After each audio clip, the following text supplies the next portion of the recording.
हे guys, अस्सलाम वालेकुम, welcome back to my channel. So आज मैं आप लोगों के साथ शेयर करने वाली हूँ एक DIY ग्लोइंग फेस सीरम।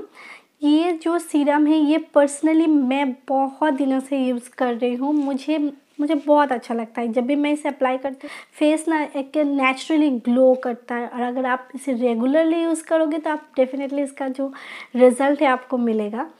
आपके स्किन टाइप कोई भी हो आप इसे यूज़ कर सकते हो, चाहे आप नॉर्मल हो, ड्राई हो, कॉम्बिनेशन हो एंड ऑयली हो, आप इसे डेफिनेटली यूज़ कर सकते हो। ये काफ़ी अच्छा है और इसमें मैं जो भी रेमेडीज़ यूज़ करने वाली हूँ वो 100% नेचुरल होगा।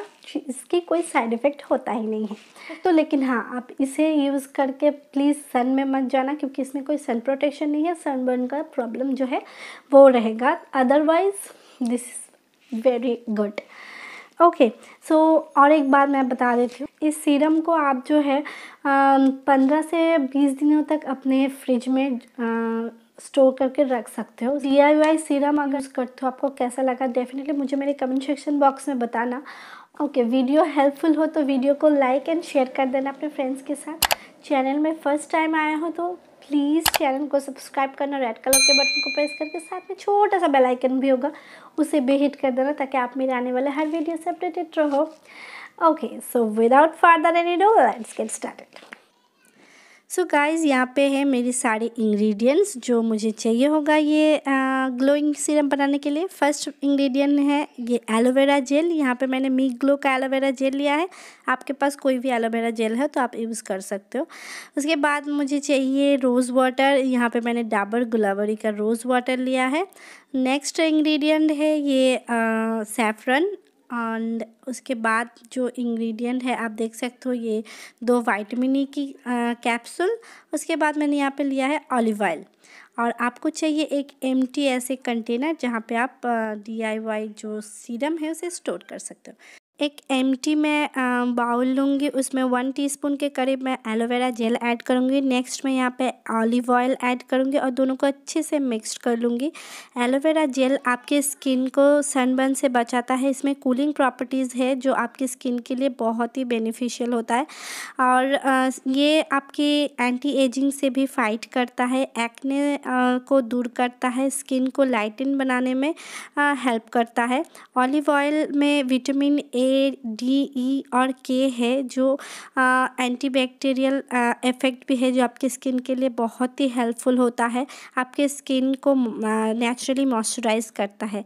ओके, नेक्स्ट मैं यहाँ पे केसर ऐड करूँगी पिंच ऑफ, और उसके बाद मैं यहाँ पे ऐड करूँगी विटामिन E की कैप्सूल।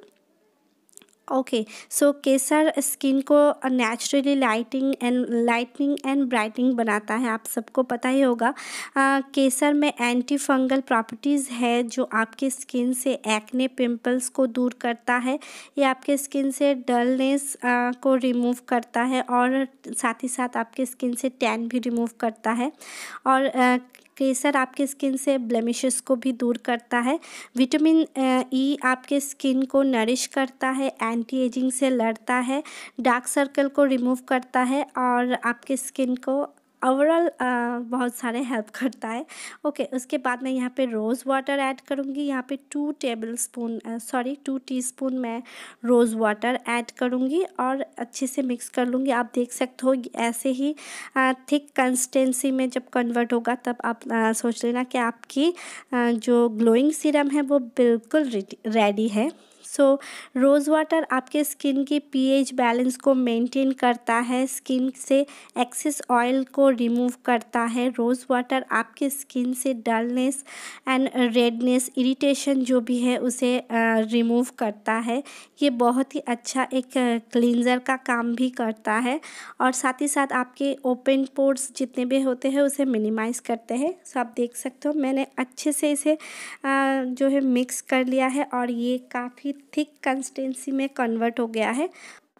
सो गाइस हमारा DIY ग्लोइंग सीरम बिल्कुल रेडी है। इसकी कंसिस्टेंसी आप देख सकते हो ऐसे ही थिक होनी चाहिए। सो इसे मैं ट्रांसफ़र कर लूँगी एक एम्प्टी कंटेनर में जो मैंने आपको दिखाया था।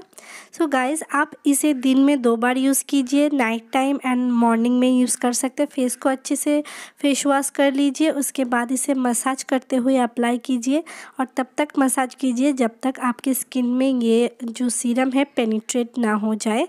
सो उसके बाद आप गुड रिज़ल्ट पाएंगे। आप डेफिनेटली इसे रेगुलर यूज़ कीजिए। वीडियो पसंद आए तो वीडियो को लाइक शेयर सब्सक्राइब कर देना। बाय, स्टे हैप्पी, अल्लाह हाफिज़।